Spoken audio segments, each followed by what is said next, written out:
It's interesting. There's another new wrinkle in 2020, and that is a few new rules. Now, the shortened season, obviously 60 games, would be the shortest MLB season ever. Think about how long baseball has been around since the 1800s. First time ever we'll have 60 games. So that is obviously noteworthy to know. But with that, they created a few new rules, whether it's now the DH in the National League, having a regional schedule, 3-batter minimum, runner on second base to start extra innings. There's a bunch of new wrinkles in 2020 that are brand new, that are going to be used just for this year. But I want to kind of play a little game here. Stick with it or ditch it. Should these new rules, should MLB stick with it going forward, implement it into the game, have it for 2020 and beyond, or should they ditch it? This is going to be a one-year thing and then get rid of it. So we have a few different rules I kind of want to run through here quickly, and I'll give you my thoughts. Love to get your thoughts as well, again, either on Facebook or Twitter, or if you want to shoot me a text. Nick was just texting me because he had the same discussion about MLB rules with his friends, because some of them are definitely out there, a little wonky. So let's get your thoughts on some of these new rules, which ones you hate, which ones you love. We'll get those thoughts, but we'll go right away. We'll start with the craziest one, the most out of left field one per se, and that is a runner on second base to start extra innings. So if the game is tied 5-5, obviously, as we know, baseball, you play extra innings, 1 inning at a time. If the home team or the away team obviously scores, and you finish the inning, whoever wins, it's pretty basic. But as we know, with that formula, with that plan, sometimes games go very long, 16, 17, 18, 19 innings. In baseball, because of the virus, we're trying to have the players on the field in the park as least amount as possible. So they figured one way to speed up extra innings, put a runner on second base. So right now, once the game goes to the 10th inning, it's tied, runner on second base, no one out, and that's how you start. I'll be honest, I think this is going to shock a few people because I feel like I'm an old soul with baseball, right? I do love the way the old school game is played. I'm not a big fan of analytics. But this rule, starting runner on second base in extra innings, I love it. I actually love it. I hope MLB sticks with it going forward. And makes it a part of the game. Because I think this is a great way to not only speed up games a little bit, make games end a little early, add some intrigue, add some interest, add some excitement. And the good news is, at least, for baseball, is that it will be dropped for the postseason. And when I look at this idea, to me, the first thing that jumped out of my mind, and this is why part of the reason why I love it, this reminds me so much of in hockey, 3-on-3 overtime. Now, if you remember, what hockey's formula was, it used to be a 5-on-5 overtime for 5 minutes, then goes to a shootout. Then hockey a few years ago changed, you know what, instead of 5-on-5, we're going to go 3-on-3. And what all of a sudden happened? It would open up the ice. All of a sudden, there's a lot more scoring opportunities. And honestly, the most exciting part of a hockey game, forget the shootout. Those 3-on-3, 5 minutes might have been the best time, even no one scored. There's breakaways, there's 2-on-1s, there's incredible saves, there's incredible passes. Everyone loves it. I don't know one person that hates 3-on-3 overtime hockey. So to me, this is exactly the same thing. Runner on second base, no one out. All of a sudden, next here, one single can put a run in. The biggest complaint I saw was bunt and a sac fly, and that's how, a run would score. We'll say, okay, the other team can do the same thing. One pitch, a home run wins the game if you're going to, have that logic. So for me, for being a traditionalist of baseball, for loving bunts, for loving hit and runs, double steals, I love, the small ball aspect of baseball. I'm not a big fan of the home runner strikeout phase or fad that's really taken over the game. I love it. It adds more intrigue, adds more action, and to me, it makes extra innings way more exciting. Because there's a point, we all know it if you're watching a game, you get to the 12th inning, you get to the 13th inning, no one's really scoring, no one's really hitting. You're bringing everyone in the bullpen that's throwing 98, 99, 100 miles an hour. These players are tired, and eventually it gets to the point where no one's going to be scoring for a while. This game's going to go 15, 16, 17, 18 innings. God bless you, if you could stay up till 12 or 1 a.m. God forbid it's a West Coast game, you're going to 3 or 4 a.m. I actually love this idea. My only tweak I would say is that instead of starting it right away, I would wait till maybe the 12th inning. Give 2 or 3 innings or so to have traditional baseball played. When we get to the 12th, say, okay, here we go, run on second base, let's go. But I love it. To me, it adds way more excitement, and I would, if I was baseball, stick with it going forward. Make it more exciting, because now if you're getting runs scored, 2, 3, 4 runs scored in an inning, that's what you want to see. That's what you want to, kind of get your money's worth for. So for me, I love it. I would stick with it if I was baseball, carry it forward. Like I said, maybe start it a tiny bit later, maybe not start it right away in extra innings. Stick with the runner at second base. Go with it. I think this will be a really fun little wrinkle into 2 extra innings to make it more exciting, more intriguing, and end games early, to be honest. Have more people watching when the game ends instead of waking up the next morning finding out who won, how did they win, sort of thing. So that's the first rule. Stick with it. Most controversial, I think, because a lot of people, especially a lot of baseball fans, baseball reporters, media, hate it. And we'll ask RJ Anderson this in about an hour or so from CBSSports.com. What are his thoughts on a possible runner on second base in extra innings? I love it. I would stick with it. We'll see what baseball ends up doing after 2020. The next rule, DH in both leagues, right? This is the first time that the National League, the pitcher will not hit. We obviously had the DH in the American League now for years, and for 2020 at least, under the guise of keeping pitchers healthy, keeping pitchers safe, not asking them to do too much when they're already trying to ramp up and get stretched out in a short amount of time for a baseball season. Hate it.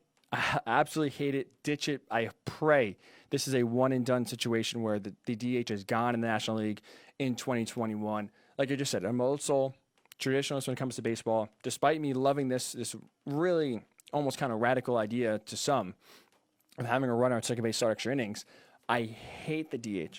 To me, it just takes away a lot of the strategy in baseball.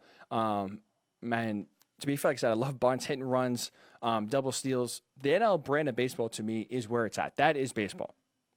So I hate the DH. I hate that really, now all of a sudden the manager's job gets even more marginalized. But think about it. Managers today are really asked to do nothing. The GM or whoever is running the analytics department are the ones that are making the lineups, that are ones making, the decisions of who to bat and when. The pitchers and the pitch counts are obviously dictate when to take pitchers out. There's just nothing for a manager to do anymore. So, and part of the DH, you take it out. Now, all of a sudden, there's a little less strategy where do you take a pitcher out if he's doing well, but he's up to bat and you need to score a run.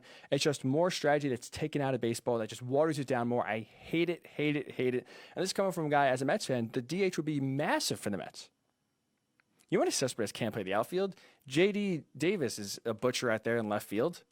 They would benefit mightily for having a DH on their team. I hate it. I pray it's ditched. I pray this is a one and done.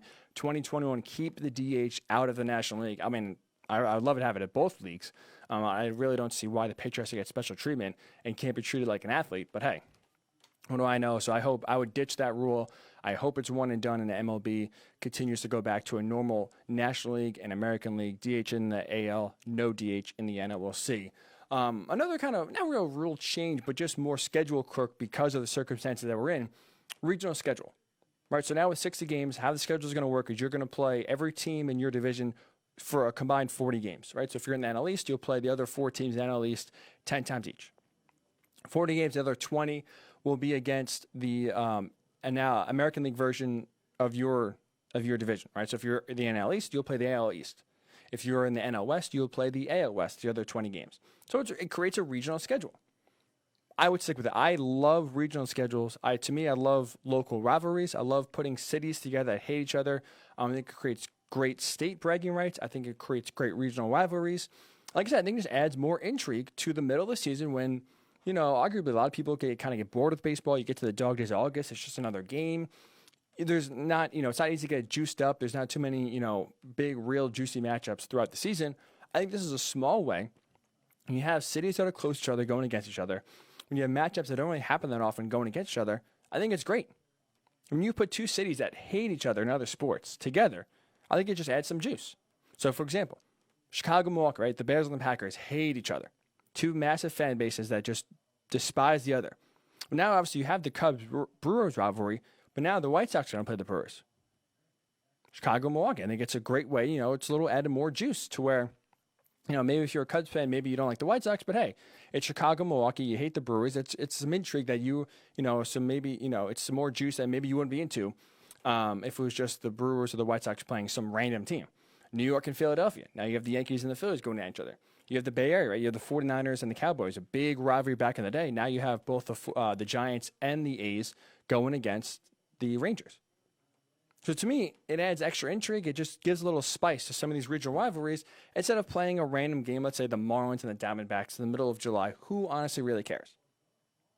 So I love the regional schedule. I hope they stick with it. I hope you get more games against local teams. Because to me, again, if you don't play them that often, if you have a city that you hate, it just adds a little more reason to me, I think, to watch. Maybe I'm just getting too into it. Maybe I'm just kind of, making something that it's not, but I think a regional schedule is cool. I hope MLB sticks with it going forward because 162 games, I understand they kind of mirror it sort of like the NFL schedule where one division will play another. So the NL East will play every team in the AL West. I think that was the case for this year, for example. I like the regional schedule. I think it's more intriguing to play teams close to you. Just add a little more flavor, a little more rivalry to it. So I hope they stick with the regional schedule. Suspended games. Now, what the rule is that in the previous time, right, official game is 4.5 innings if the home team is winning, or 5 innings if the away team is winning. What happens is obviously the rain comes, boom. If you're winning after 5 innings, game's over. But what happens is if the game doesn't make 4 innings, if you play 3 innings, and the rains come, you can't play. It's really just canceled, and you start over, and you start basically a new game whenever you can make it up. What they're doing this year, suspending games, they're just going to pause it whenever they can make it up, whether it's the next day, maybe it's 2 weeks from now, a month from now, they pick it up from that point on. I don't get why this wasn't a rule in the first place. I never understood why, if you're up 10-0 in the 3rd inning, the rain comes, the game's suspended, why does it start over? Why is it fair that the team is up 10-0? Because the rain came the 3rd inning, they weren't able to play 2 more innings to make it official, despite the fact that you're up 10-0 in the 3rd inning, you're probably going to win the game, more times than not. Why is it fair that the game starts over and it restarts? I love the idea of suspending games. I hope they do it with every game. Any game that's affected by rain, pause it and pick it up wherever it starts. No reason to restart games. No reason to kind of just pretend that, the 3 or 5 innings didn't happen, didn't count. Suspend games and pick it up where they start. I hope MLB implements this going forward and carries it out outside of just 2020. I think it's a great idea. And at least, again, it makes sense to me. Now, I'm not the most logical person in the world, so maybe it doesn't make sense to anyone at MLB. Makes sense to me. I hope they do it going forward. And finally, 3-batter minimum was going to be implemented anyway in 2020. That was the rule where if you're a relief pitcher, or any pitcher, if you're a pitcher, you have to face at least 3 batters. And that was to take away from the fact that, as we know, especially when it gets to the bullpen time, you see a lefty coming out of the bullpen to face one lefty, then the manager comes out, takes him out, brings a righty in to face a righty, takes him out, brings another lefty in to face another lefty. As you know, it's a merry-go-round of relievers coming in games. It slows down the pace. It does get boring, I'll be completely honest. It just grinds it to a halt.